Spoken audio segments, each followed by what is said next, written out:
Ito nga pala yung gabi na pumunta kami sa anniversary ng Municipality of Carmen. Ayan, sa pagdating nga namin doon, grabe.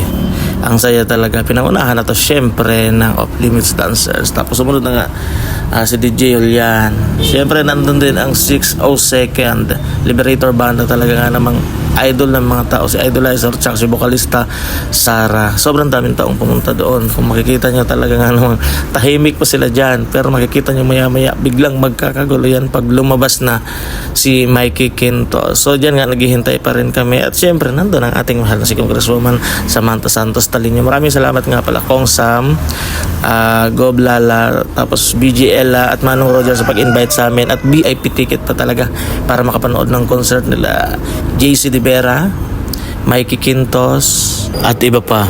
Ayan na, nagkagulo na sila kasi nga lalabas na si Mikey Quintos, mga suki.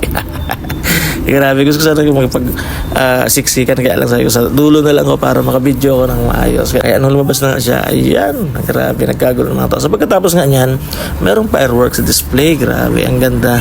Tapos after niyan, in-invite kami ni Congresswoman Samantha Santos sa after party. Doon daw kami kakain sa Señorita Cafe. Pagdating nga namin doon, nagkaroon kami din ng opportunity na makita ng personal si DJ Julian, makausap.